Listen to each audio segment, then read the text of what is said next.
All right, today we're gonna make some coffee with my absolute favorite machine.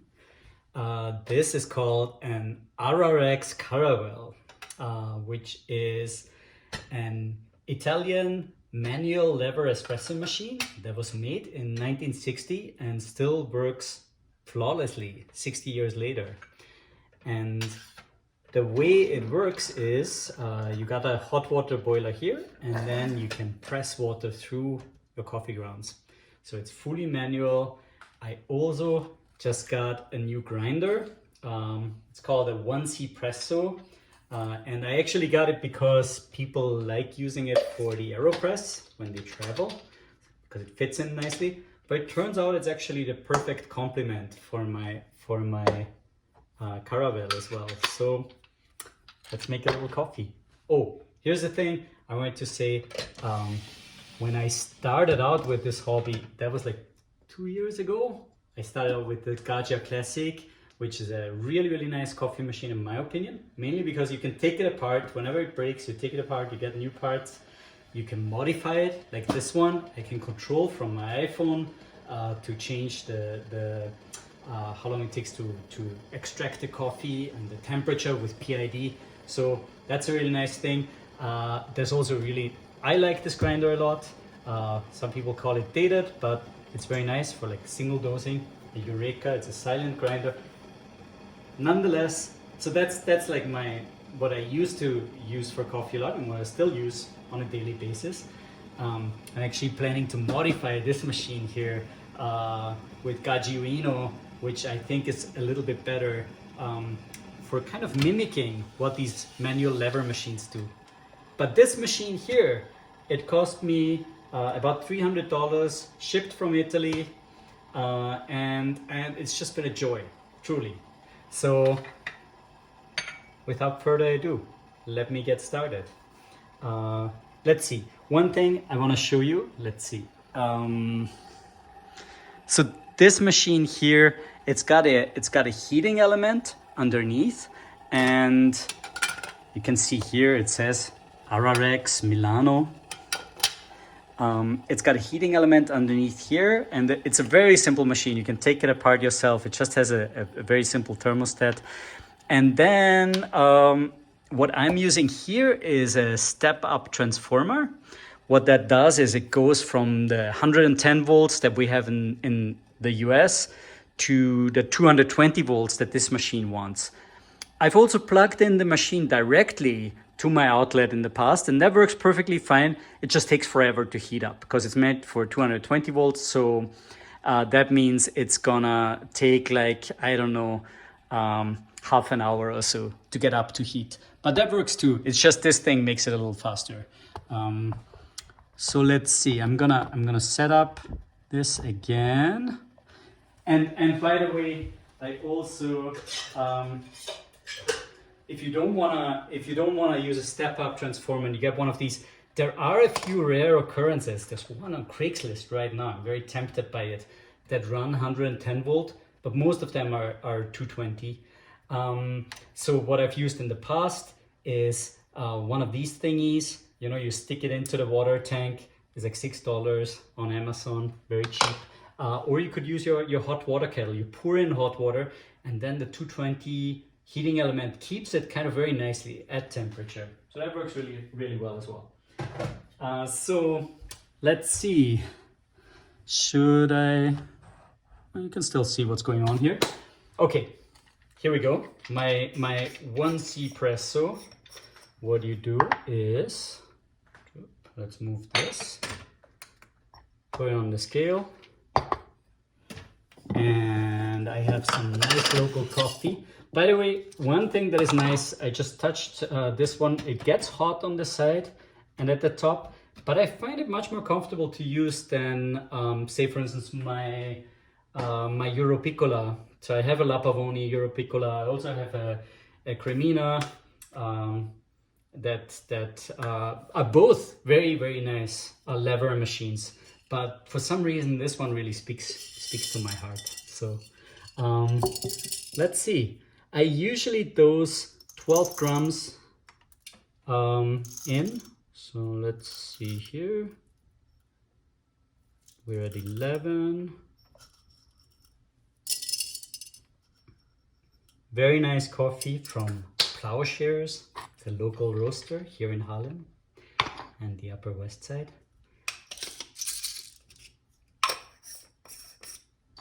And let's get grinding.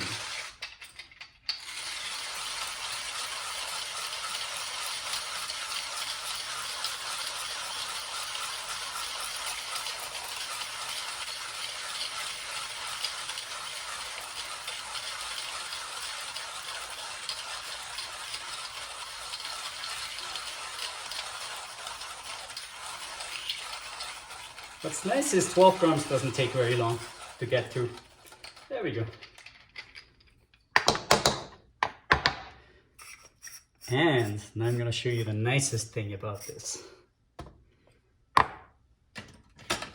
When we take the portafilter out,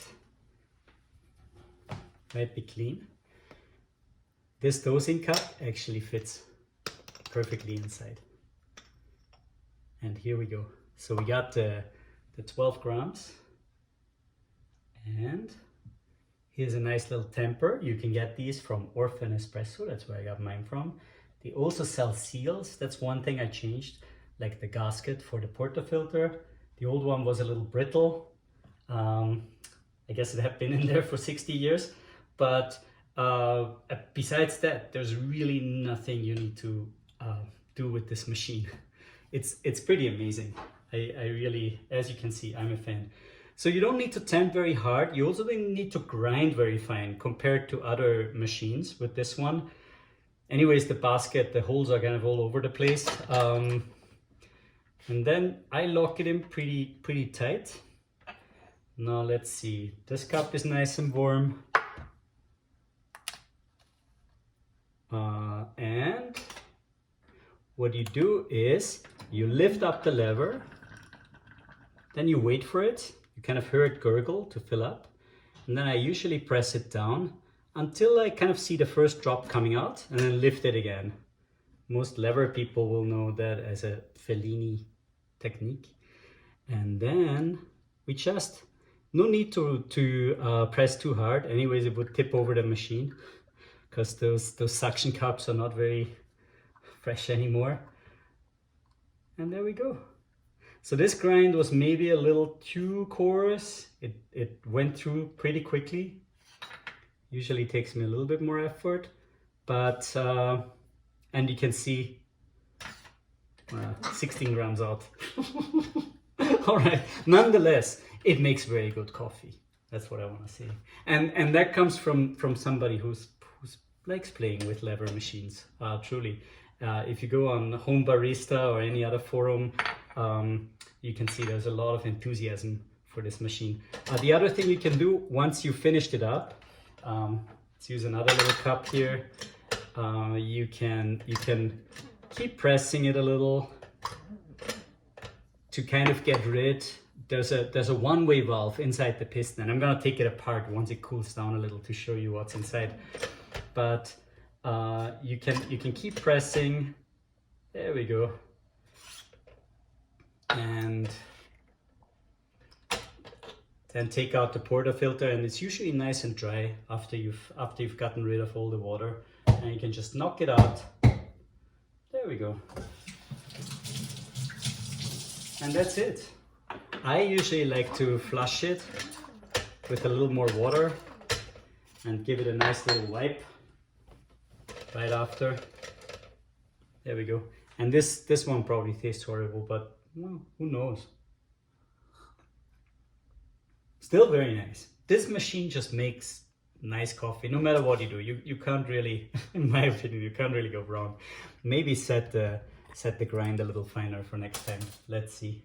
I'll do that right away before I forget. So you have the little dial here, and let's make it a little tighter than that. 2. All right. I also want to say I in the past often used this Eureka grinder here, which I like a lot, but recently I borrowed, and that's going to be one of my future explorations, I borrowed my friend's ditting grinder, which is a very, very sweet machine. And he used it together with his Cremina. So this is kind of what I scored from my friend recently to play around with. So we'll see. There's another Caravel here as well. Actually, I can show you how it comes apart, because we have another one here. So let's take this.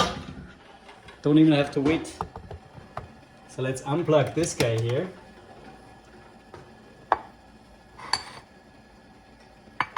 Have a little bit more espresso to stay fresh. And let's see, maybe I wanna zoom in a little. Oh, by the way, if you ever have the space and you can negotiate with your partner to have your espresso machine right next to your sink, it's the nicest thing you can do in your life. Let me show you. Like, descaling, everything just becomes wonderful when you can go straight into the sink, steaming. Anyways, that's a little side note.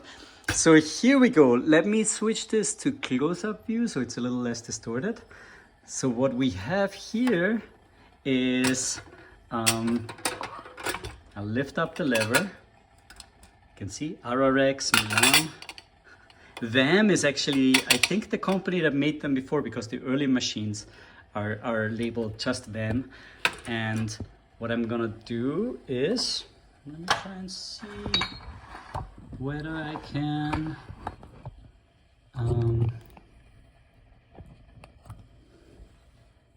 get this one out of the way. Is this nice? Can we see things? Move back a little bit further. My video skills, not very good. Okay, but this is very exciting. See, what you can do is, the inventor, and I forgot his name, but he was truly brilliant, I think, and you should check out the patent when you have a chance. Just gonna get rid of the sun here. It's shining right in my face, which is lovely in the morning. You can take it apart fully by hand, and that's amazing. So here's the lid.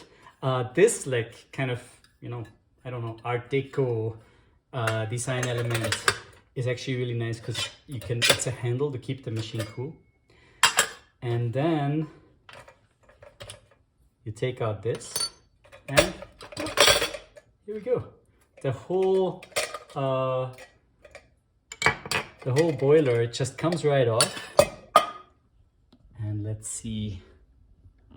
And here you can see the heating element. So this is the heating element, and then in the back there's actually the thermostat, which is just a little bimetal strip that turns on and off the heating element as needed. And that shows you with a little lamp in the front here whether it's on or off. So this is a extremely simple, as said, this is a 220 volt heating element, which works perfectly fine. You just plug it into 110 volt, it just takes forever, as mentioned. One thing though, this is amazing. So what the way this works is, you can just rotate this with your fingers and pull out the piston, and then you can see straight through.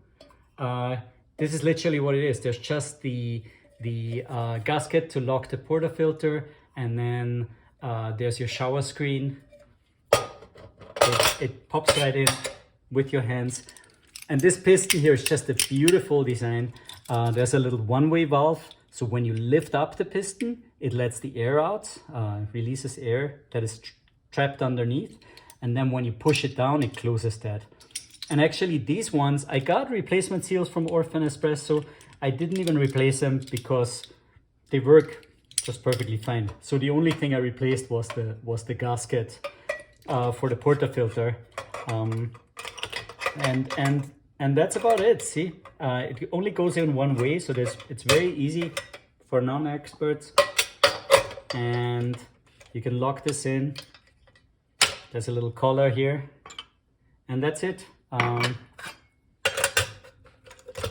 And then you just pop the handle back, and even the handle is just comfy to press down. As you can see, I'm pretty much in love with this machine.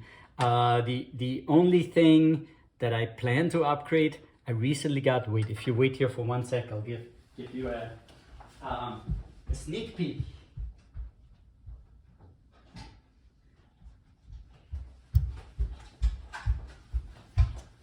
So here's the sneak peek.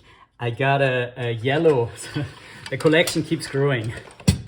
I got a yellow base here, and you can just swap over everything. I got this very cheap on eBay because everything's missing from it, the heating element and everything else. And you can just swap over everything, which is super nice. See, these parts are compatible in this case. And my plan is to modify this yellow one and make it a PID machine and maybe add a little bit more technology to it. There's actually Akaya, you know, the ones that make this scale, the pearl scale. It's a little bit too big, but they have a tiny one that actually fits in here. So you could have, like, you know, the scale and PID, and I think that would make this machine all the better. But yeah, if you get a chance, check them out. They're worth, and they're not that expensive on eBay. I had to get one of these machines shipped to Austria, to my parents' house, and then on my last holiday went and picked it up from there, because somebody from Italy would only ship to Europe. But you can usually, they're not expensive. And the amazing part is, because it's all stainless steel, you can literally, even though they're such old machines, I mean, it's like squeaky clean inside, and you can scrub it with steel wool even, you can descale it. They're such simple, nice designs. I've never, like, I have, as said, I got a Cremina and the La Pavoni Euro Piccola, and you can kind of peek inside the boiler and you see some scale build up. With the Gaggia here, I have no idea what's going on inside the boiler, right? I descale it occasionally, I can take it apart, but with this one, it's just, it's a really smart design. Somebody should make an open boiler machine like that again. They're just not around anymore, and that's sad. Well, thank you.